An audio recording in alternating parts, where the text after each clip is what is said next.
Subscribe कीजिए और देखते रहिए हर दिन एक हिला देने वाली हॉरर स्टोरी। बेल आइकन को प्रेस करना ना भूलें।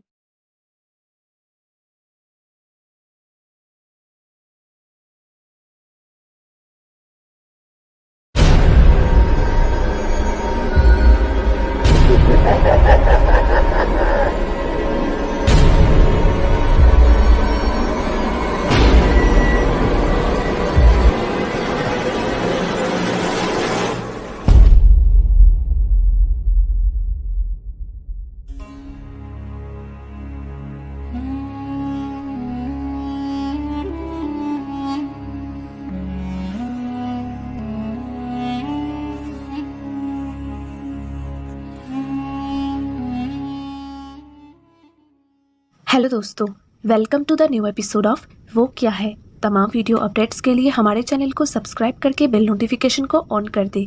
तो आइए सुनते हैं आज किसी के ज़िंदगी पर बीती एक सच्ची और नाकाबिले यकीन कहानी। आज की कहानी है मेरे नाना की। हालांकि अभी वो इस दुनिया में नहीं है, लेकिन उनकी मौत के बाद अम्मी के मुँह से ही मैंने इस कहानी को सुना था। मेरे नाना असल में एक मस्जिद के इमाम साहब थे। उनके घर से वो मस्जिद करीब आधे किलोमीटर की दूरी पर मौजूद था। वो मस्जिद एक खाली मैदान के ठीक बीचों बीच मौजूद था। हालांकि उस मस्जिद के आसपास आबादी बिल्कुल भी नहीं थी, लेकिन फिर भी मस्जिद से कुछ दूरी पर 2-3 घर मौजूद थे। उस मस्जिद से थोड़ी ही दूरी पर एक आम का बगीचा भी मौजूद था। मेरे नाना हर रोज़ उस मस्जिद में फजर के वक्त का नमाज अदा करने के लिए जाया करते थे। ऐसे ही एक रोज़ की बात है जब रात का खाना ख़त्म करके नाना सोने चले गए। आमतौर पर हर रोज़ मुर्गे के आवाज़ सुनकर ही नाना नींद से जाग जाते थे, और उस रोज़ भी रात को नींद में ही नाना को मुर्गे की चीख सुनाई दी। इसीलिए नाना जल्दी से उठकर वुज़ू करके मस्जिद की तरफ रवाना हो गए फजर के वक्त का नमाज अदा करने के लिए। मस्जिद में पहुंचने के बाद नाना ने पहले अजान दिया और फिर उन्होंने नमाज अदा किया। लेकिन उस दौरान नाना को बहुत ही अजीब लग रहा था, क्योंकि आमतौर पर मस्जिद के आसपास के इलाके में रहने वाले लोग भी वहां नमाज अदा करने के लिए आया करते हैं हर रोज़। लेकिन उस दिन उस मस्जिद में उन्हें कोई भी नज़र नहीं आया। अचानक मस्जिद के दीवार पर मौजूद घड़ी की तरफ उनकी नज़र पड़ी, और वहां नज़र पड़ते ही उन्होंने जो देखा उससे तो उनके होश ही उड़ गए। उन्होंने देखा कि रात के तब सिर्फ 1 बज रहे थे। लेकिन ये कैसे मुमकिन है? नाना को लगा कि शायद मस्जिद की घड़ी बंद हो गई है और वक्त वहीं पर थम गया है, इसलिए शायद अभी भी उस घड़ी में रात के 1 बज रहे हैं। लेकिन इसके बाद फिर से उनको महसूस हुआ कि शायद ये उनकी ही गलती है। इसलिए वो जल्दी से दुआएं पढ़ते हुए मस्जिद से बाहर आ गए। वैसे तो मेरे नाना बहुत ही बहादुर थे, इसलिए मस्जिद से बाहर निकलने के बाद उन्होंने सोचा कि घर लौटते वक्त मस्जिद के पास मौजूद उस आम के बगीचे से कुछ आम लेकर जाएंगे। इसके बाद वो उस आम के बगीचे की तरफ रवाना हो गए।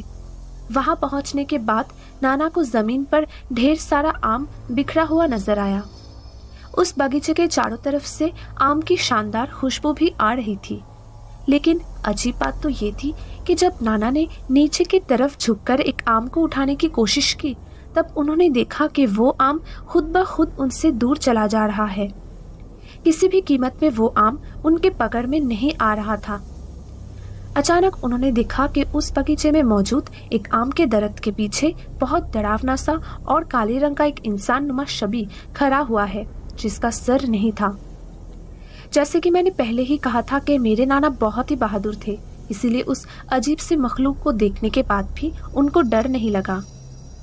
उन्होंने ऊंची आवाज में आयतुल कुर्सी पढ़ना शुरू कर दिया और फिर जी जान लगाकर भागते हुए सीधा मस्जिद के अंदर घुस गए।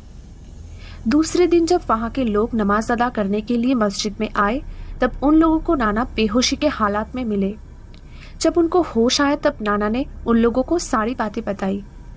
इसके बाद 2-3 हफ्ते तक तो सब कुछ ठीक था। लेकिन इसके बाद एक दिन नाना ने अजीबोगरीब हरकतें करनी शुरू कर दी। नाना हर रात को 1 बजे घर से निकलकर उस आम के बगीचे में जाकर अजान देते थे। सब लोगों से आधी रात को उस बगीचे में जाकर नमाज अदा करने के बारे में कहते रहते थे। आहिस्ता आहिस्ता नाना पूरी तरह से पागल हो गए, और इसके बाद ही एक दिन अचानक नाना की मौत हो जाती है।